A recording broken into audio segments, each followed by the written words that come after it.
안녕하세요. 조선혜입니다. 제가 드디어 사고를 쳤는데 잘 다니던 오마이뉴스를 때려치고 창간을 했습니다. 아사진 미디어이고요.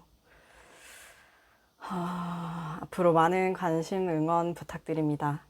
첫 기사로 627 부동산 대책에 대한 기사를 썼는데요. 거기에 대해서 기사 중심으로 좀 이야기를 나눠보려고 합니다. 627 부동산 대출 규제가 되게 초강력이다. 뭐 문재인 정부 부동산 대책을 다 합한 것보다 더 강력하다라고 하는데 그렇지 않다라는 얘기가 좀 있어서 기사로 써봤는데요. 오히려 강남 외 지역에 10억대 아파트를 사고 싶도록 만들어서 집값이 더 오르는 거 아니냐라는 내용입니다. 보면은 금융위원회를 이제 비롯해서 정부가 그 관계 합동 발표를 했는데 가계부채 관리 강화 방안이라는 내용입니다. 거기를 보면 제일 핵심은 수도권이랑 규제 지역에서 집을 구매할 때 주담대를 6억까지만 받을 수 있도록 하는 부분입니다. 그 고가주택 구매를 할 때 대출을 활용하는 걸 제한하기로 한 거라고 이제 설명을 했는데 이게 그렇지가 않다라는 그 주장이 있어서요. 그러니까 이런 겁니다. 6억까지 대출을 받으면 10억짜리 아파트를 살 수 있어요. 그런데 이미 강남 11개구 아파트 평균 매매 평균 가격이 17억이 넘어갑니다. 주담대 6억까지 받아서 살 수가 없는 아파트라는 의미죠. 그래서 뭐 원래 강남 살던 분들은 이게 해당이 안 된다. 해당이 되겠죠. 이분들만 이제 구매가 이제 더 이상 대출로서 받기는 이제 어려워지는 건데, 문제는 이제 원래 10억짜리 아파트를 사고 싶었던 분들. 이분들은, 이런 규제가 나왔으니까 앞으로는 이거보다 더 세지면 내가 아파트를 못 살 수도 있겠다. 지금 빨리 사야 되는 거 아닌가? 라는 생각을 할 수도 있게 만드는 정책일 수 있다라는 얘기죠. 그리고 서민 같은 경우에는 원래 해당이 안 된다. 6억까지 대출을 받아서 10억짜리 아파트를 사더라도 원리금을 못 갚습니다. 그래서 이제 좀 계산을 해봤는데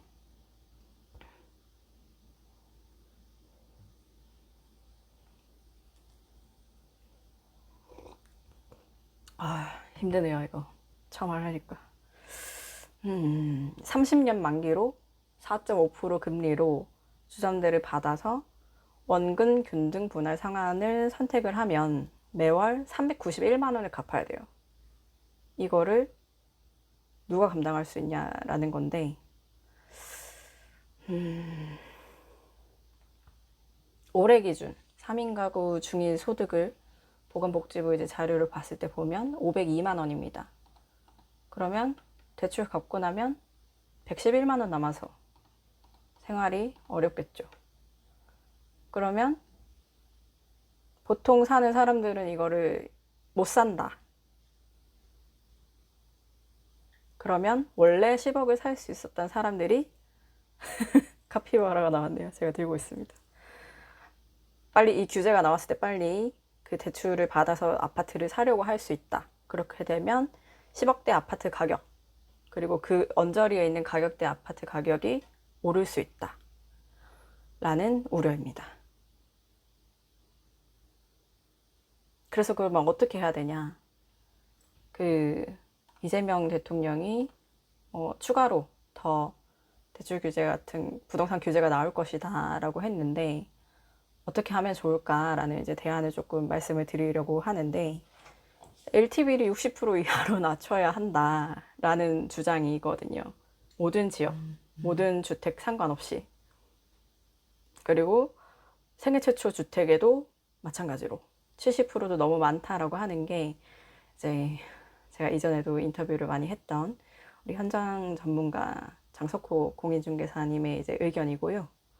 그래서 이제 60% 이하로 낮추지 않으면 결국에는 10억대 아파트 가격이 또 올라간다 라는 의미입니다. 그리고 이 부분은 제가 쓰면서 좀 떨렸는데, 저도 무주택자고 저도 전세로 살고 있기 때문에 전세자금 대출도 한도를 보증금 대비 이제 대출 한도를 지금은 80%인데 이거를 60%로 낮춰야 된다라고 주장을 하시더라고요. 근데 저도 이제 공감이 됐던 게, 이것까지 손이 되지 않으면 아파트 가격이 안 떨어진다.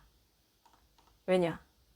전세 대출이 편해지면 전세 가격이 계속 올라가고, 그렇게 되면은 아파트 매매 가격 자체가 오르기 때문에 전세에 대한 규제가 필요하다는 겁니다.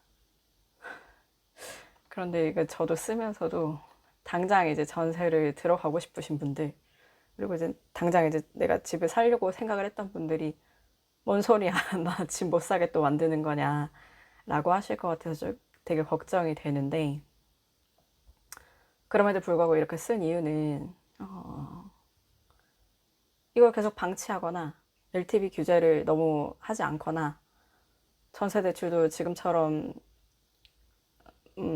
지금 현 상황을 유지를 한다면 전세가 계속 올라서 아파트값 계속 오르고, 그러면은 원래 내가 사고 싶었던 아파트보다 더 낮은 그 수준의 아파트를, 혹은 아파트가 아닌 주택을 살 수밖에 없는 상황이 계속 장기화 될 거라는 그런 우려 때문에 요런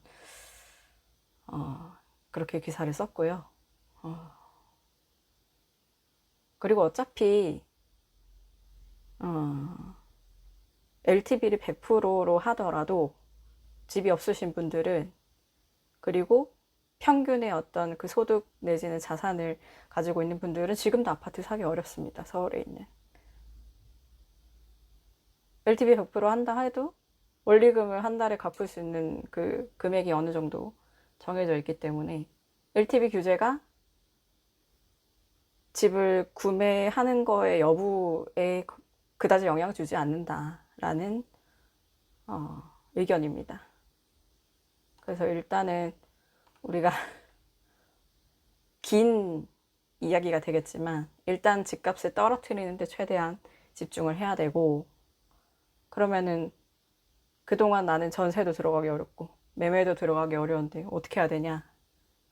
장기 전세, 공공임대 꾸준히 늘려야 하고, 너무 좀 원론적인 얘기지만, 그리고 월세 세액공제 더 많이 확대해 주셔야 한다 라는 말씀을 드리고 싶습니다. 경실련 토지주택위원장으로 계시는 조정은 감정평가사분도